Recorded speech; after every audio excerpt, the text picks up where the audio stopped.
네, 북한에 대한 국제사회 제재가 계속되자 김정은이 자력갱생을 강조하고 나섰습니다. 이런 가운데 북한 고위급 인사들이 전통적 우방국인 아프리카 국가 순방에 잇따라 나서서 관심을 모읍니다. 네, 김정봉 한중대 석좌 교수와 함께 관련 내용 살펴보겠습니다. 어서 오세요. 네, 어서 오십시오. 안녕하세요. 네, 김정은이 이제 누구도 우리를 도와주지 않는다. 우리는 우리가 갈 길을 알아서 찾아야 된다. 뭐 이런 자력갱생을 강조했는데 국제사회에 뭐 강한 압박이 있어서 이렇게 좀 그 자력갱생을 강조한다고 봐야 될까요? 네, 보십니까? 그렇습니다. 예. 지금 현재 전 세계가 똘똘 뭉쳐서 북한에 대해서 현재 유엔 차원에서 현재 대북 제재를 하고 있지 않습니까? 예.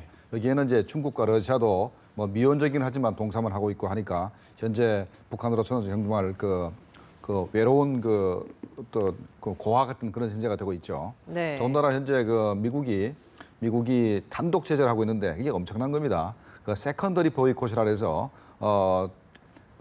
직접적으로 북한하고 거래를 하지 않더라도 북한의 그런 그 우호적인 태도를 취하면은 미국이 제재를 하겠다 하기 때문에 중국 기업이나 이런 기업들이 북한하고 거래하기 굉장히 힘들어지는 그런 상황이 있어요. 예. 그래서 중국 기업도 북한과 거래를 꺼리고 있고 더군다나 금융 거래를 하기 때문에 북한이 현재 대부분의 그 거래에서 현금을 가방에 들고 다니면서 이제 거래를 하고 있어요. 네. 상당히 힘든 상태고, 그다음에 해외 노동자 파견도 자꾸 그 인권 문제에 걸려서 유럽 국가들은 거의 대부분 다 북한하고 이제 노동자 수입을 거의 이제 단절한 그런 상태입니다. 네. 그리고 제재 때문에 이제 북한의 그 식당 종업원이나 뭐 고위급 탈북자들 자꾸 늘어나고 하기 때문에 현재 김정은 입장에서는 뭐 자력갱생 소리를 안 할 수가 없는 그런 상태입니다. 예. 네.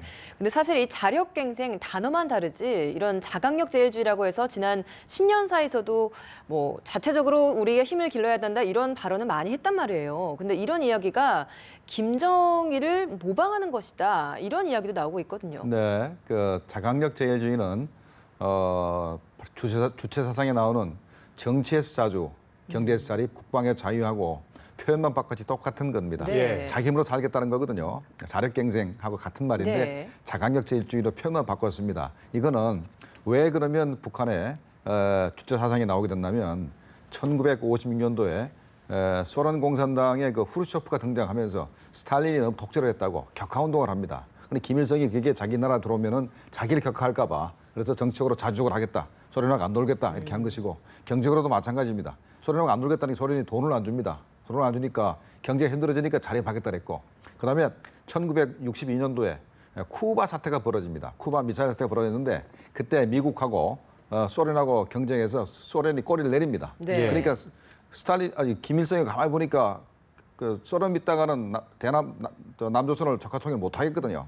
그래서 혼자서 나라를 지키겠다고 이제 자주국방 소리를 합니다. 예. 이걸 합쳐서 이제 그 자력갱생인데 이걸 이제 자강력 제일주의로 김정은이가 이름을 바꿔서 얘기하는 겁니다. 예. 예, 김일성 뭐 외모만 따라하는 줄 알았더니 좀 이런 것까지 따라하는 것 같은데 그동안 이제 김정은이 집권을 하고 나서 연평균 처형자가 그 30명 정도 됐는데 이번에 보면 주민 60여 명을 공개 처형했다는 얘기가 전해졌습니다. 공포 정치 왜 이렇게 하는 걸까요?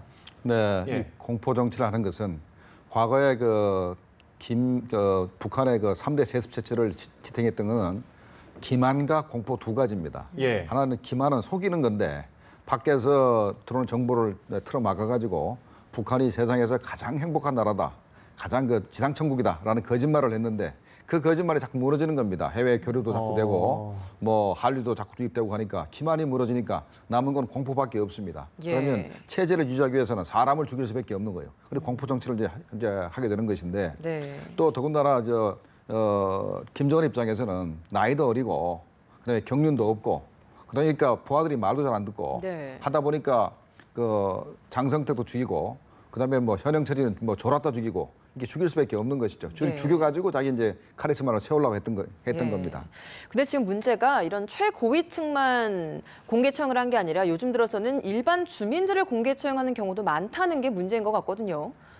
그러니까 일반 주민들을 죽이는 것이 예년에 비해서 2배 이상 늘어났다는 거 아닙니까? 예. 그래서 공개 처형을 해서 공포심을 조장해서 불평불만을 못하게 하려는 거죠. 그러니까 왜 그러면 금년 들어서 이렇게 많이 늘어났느냐 하면 작년도에 당창건 행사 70주 행사를 했습니다. 10월 달에 10월 10일 네네. 했는데 그때 그걸 하기 위해서 북한 주민들을 들들 볶고 기름을 짜냈어요.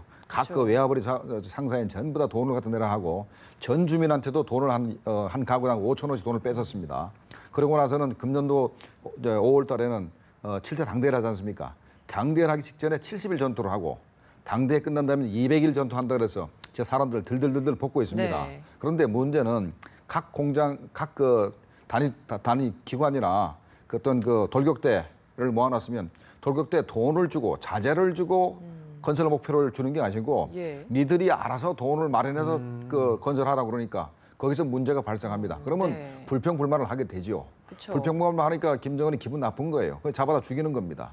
잡아다 죽여서 그 불평불만을 막으려고 하는데 그게 뭐 잘 막아지겠습니까? 그렇죠. 네, 사실 뭐 이렇게 주민 생활을 좀 외면한 상태 아닙니까? 이런데 계속 공포 정치는 하고 있고 이렇게 돼서는 나중에 가서는 김정은의 이 통치 스타일 오히려 주민의 이탈과 뭐 체제 붕괴 이런 게 오지 않을까 걱정이 되는데 어떻게 보십니까? 일단은 사람을 죽이게 되면 일시적으로는 그 체제를 안정화시킬 수 있습니다. 일시적. 긴장할 수는 예. 있겠죠. 그런데 이 처음에는 이 공포가 분노로 바뀌면 이것이 체제를 무너뜨릴 수 있습니다. 네. 이 대표적인 사례가 바로 루마니아의 그 차우세스쿠가 예. 바로 자기 지지 그 군중대를 그 개최를 했어요. 자기를 칭찬하고 찬양하는 군중대를 개최했는데 거기서 어떤 한 사람이 갑자기 차우세스쿠를 욕을 하는 발언을 딱 합니다. 근데 그때 그 당시에 군 병력이 그 사람을 잡아다가 아주 처형을 하고 하는 장면을 보고 전부 다 들고 일어난 겁니다. 예. 그래서 차우세스쿠 그 찬양 대회가 바로 반대 집회로 바뀌면서 폭동이 일어나고 근데 군부가 돌아서서 체제를 무너뜨리게 되는데 바로 이제 북한에도 뭐 그런 게 일어나지 않을까 이제 우리가 기대를 하는 것이지만은 예. 현재로서는 체제 붕괴 가능성이 별로 없는 것이 왜 그러냐면 북한 체제를 지탱하고 있는 고위 간부들이 현재 좀 안에 꺾긴 하지만 예. 김정은이한테 잘 보이면은 호의호식합니다. 뭐 돈도 주고 선물 정치도 주고 여자도 줍니다. 네. 기쁨조로 선발해서 중앙당까지 올라오면 연간 한 200~300명씩 올라오거든요. 그다음에 김정은한테 올라가는 건 한 50명 올라가고 나머지는 탈락합니다. 탈락한 사람은 거의 간부들한테 줍니다. 그러니까 많이 꼽긴 하지만 뭐 떨어진 게 있네요. 예. 그렇죠. 잘 떨어진 게 있어요. 돈도 주고 여자도 주고 하여간 뭐 온갖 호의호식을 하고 예. 선물을 주기 때문에 현재는 아부하는 것이 아부해서 그래도 충성을 다하는 것이 자기한테 신상이 이렇기 때문에 이 사람들이 반기를 들 생각이 별로 없습니다. 이건 제가 하는 얘기가 아니고 예. 최근에 넘어왔던 북한의 경찰청국 그 고위급 간부, 예.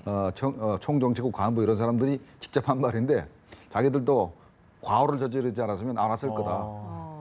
북한에서 그래도 아부를 하는 것이 자기가 그 체제에 생존하는데 훨씬 낫다는 거죠. 먹고 살만하다 뭐 이렇게 정리해 볼 수 있겠네요. 예. 네, 참 안타까운 얘기인 것 같은데 뭐 이 리소용을 단장으로 하는 북한 노동당 대표단이 이제 또 아프리카로 방문을 한다고 합니다. 지금 국제사회 고르입이 너무 계속되다 보니까 그나마 남아있는 우방 국가를 찾아서 어떤 외교 통로를 찾겠다 이런 목적인지 이번 방문의 의미와 목적 어떻게 보십니까? 자, 리수영 당 부위원장이고 국무위 부위원장입니다. 예.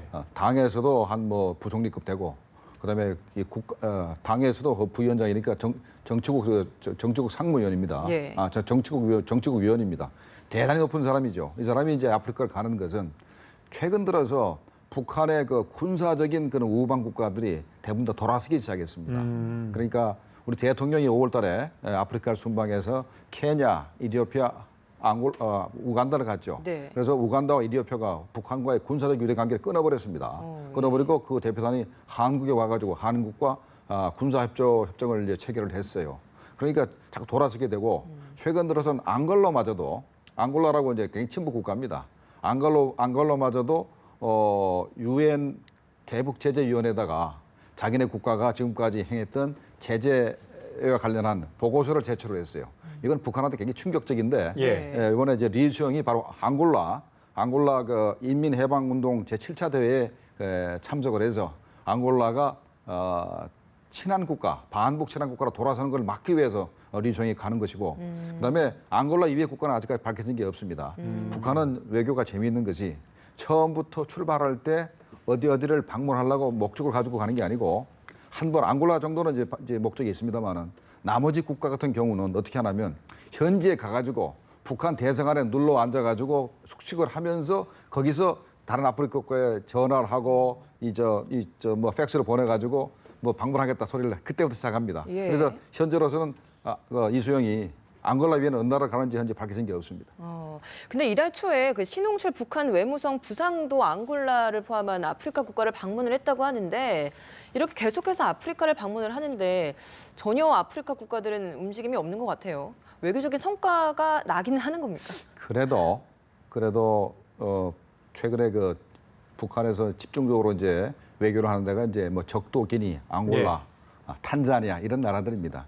북한이 그 싸구려 무기를 그러니까 이 국제사회에서 사실 그런 싸구려 무기를 공급할 나라가 별로 없습니다.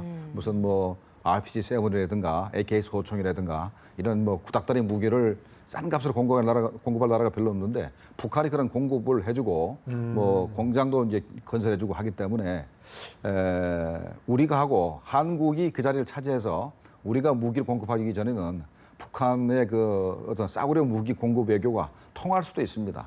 통할 수도 네. 있기 때문에 이번에 리수영이 이제 돌아다니면서 또 그다음에 신 외무성 부상이 돌아다니면서 이제 니들 한국과 관계 개선 하지 말라. 우리가 이런 공급을 해주겠다라는 걸 하면서 아마 친화화를 방지하기 위해서 돌아갈 겁니다. 네, 싸구려 무기를 주면서 한국과는 관계를 좀 끊어라. 약간 뭐 이런 식으로 말한 것 같은데 리수용이 베이징을 또 경유했습니다. 80의 나이인데 중국 고위 당국자의 접촉은 따로 없었던 걸로 알려졌는데 이건 어떻게 봐야 될까요? 네, 리수용이 베이징을 갔으면 과거 같으면은 공항에 벌써 리수용의 급에 맞는 사람이 공항에 영접을 나옵니다. 그러면 뭐 공항 귀빈실에서 벌써 일단 한번 회담을 하고 그다음에 주로 이제 북한 대사관에서 잡니다. 이 사람이 예. 자면은 그 전날 그날 저녁에 리수용 급에 맞는 사람하고 또 저녁을 같이 하면서 이렇게 북중 관계 개선을 위한 회담을 하는데 예. 이번엔 전혀 없었습니다. 그러니까 현재 뭐 사드 문제 가지고 한중 관계가 약간씩 현재 뭐 껄끄러진다 하더라도 현재 북중 관계를 근본적으로 개선할 수가 없다는 것이 바로 드러나는 것이 바로 이런 부분인데 현재 중국은 북한이 핵을 포기하기 전에는 절대로 유엔 제재를 뭐 이렇게 느슨하게 할 입장이 아니다라는 것을 공식적으로 그렇게 얘기를 하고 있습니다. 예. 그래서 북한이 핵 포기를 끊임없이 이제 압박하겠다라는 이제 그걸 가지고 있고 그다음에 북한이 핵 포기와 관련한 어떤 전향적 태도를 보여야 김정은을 뭐 초청해서 김정은과 시진핑 간에 뭐 정상회담을 한다든가 하지 북한이 그런 것을 입장을 보이지 않으면 절대로 북한과 외교 관계를 뭐 정상화시키지 않겠다라는 그 생각들을 가지고 있어요. 그렇기 때문에 리수영이 뭐 베이징을 간다 하더라도 베이징을 이렇게 가는 그런 좋은 기회를 하더라도 뭐 중국의 고위급 인사를 전혀 만날 수 없는 그런 상황이라고 해야 되겠습니다. 네. 그다음에 제가 예. 조금만 더 보태면은 예. 그다음에 뭐 최근에 야당 의원 6분이 중국에 가서 네. 뭐 만약에 사드를 배치하면 중국이 북한과 중국이 혈맹 관계 돌아선다 이런 표현을 했다가 네네. 하태경 의원이 그건 좀 사실 무근이다 얘기하고 그랬지 않습니까? 예. 근데 이게 만약에 중국이 북한하고 혈맹 관계로 돌아선다는 얘기는 중국이 대남 무력 도발을 하면은 북한이 대남 무력 도발을 하면 예. 중국이 자동 개입하게 됩니다. 그러니까 혈맹 관계로 저희가 할 수가 없죠. 그러니까 예. 벌써 혈맹 관계를 안 쓰기 시작한 지는 벌써 한 15년만 정도 됐어요. 벌써 그 됐기 때문에 혈맹 관계로 돌아올 수도 없고 현재 북한과 중국 관계는 일반적인 그런 정상적인 국가 관계 그러면서도 약간의 그 사회주의 이념을 같이 하는 국가이기 때문에 나름대로 그 이념적인 동지 여기에 그치는 것으로 같습니다. 예, 중국과의 관계를 짚어주셨고요. 리용호 북한 외무상 다음 달 열리는 유엔 총회 참석차 미국을 찾을 예정인데 리용호 좀 미국 통으로 알려져 있는 인물 아닙니까? 이렇게 뉴욕을 방문을 계기로 미국과 물밑 접촉은 어떻게 뭐 예상해 볼 수 있을까요? 네, 리용호는 미국 통은 아니고 예. 영어를 잘합니다. 영어를 잘하고 영국 대사하고 아일랜드 대사를 했어요. 예. 아일랜드 대사했고 다만 미국 문제를 잘하는 것이 북한과 미국 간의 그 핵 문제가 이제 벌어진 상황에서 리용호가 외무성 차관으로 핵 문제 관련한 업무를 좀 담당을 했기 때문에 미국 전문가 아니라 그럴 수도 없죠. 핵 문제를 담당했기 때문에. 예. 그다음에 이제 뉴욕을 갔을 때 그럼 미국하고 접촉이 가능한가? 현재 최근에 아시겠지만은 북한이 뭐라고 공식 선언을 했냐면 이제 마지막 남은 미국과의 외교 채널도 전부 다 끊어버리겠다라고 선언을 했지 않습니까? 예. 그러니까 마지막 남은 채널이라는 것은 바로 유엔 대표부, 뉴욕에 있는 유엔 대표부에서 미국과 북한 간에 과거에 이렇게 소통한 적이 있습니다. 지금까지 쭉 소통해 왔는데 그것마다 끊어버린다 했기 때문에 류영호가 욕 간다 하더라도 자기 스스로 끊어놓고 이제 와서 미국하고 소통하겠다는 것은 좀 힘들 것 같고 금년 1월 달에 1월 6일 날 핵실험을 했는데 핵실험 직전에 어떤 일이 벌어졌냐면 주유엔 북한 대표부에서 미국 국무부에다가 북미 간의 평화협정 체결 문제를 논의하자라고 예. 얘기하니까 미국 국무부에서 한국 정부에 날리지도 않고 좋다 한번 만나자. 예. 다만 전조권이 있다. 북한이 핵 폐기를 전제로 해서 만나자 하니까 제안을 북한 쪽에서 하고 북한이 스스로 그걸 또 다시 거부했습니다. 어찌됐든 간에 북미 간의 외교 채널이 있었는데 이제는 그거마저도 끊어졌기 때문에 류영호가 유엔에 간다 하더라도 아마 유엔 무대에서 북한 입장을 대변하는 활동만 하지 미국과의 그런 어떤 외교적인 그런 접촉은 거의 불가능한 게 아닌가 이렇게 판단합니다. 네. 예, 그렇군요. 네, 북한 관련된 이슈를 짚어봤습니다. 김정봉 한중대 석좌 교수였습니다. 고맙습니다. 고맙습니다.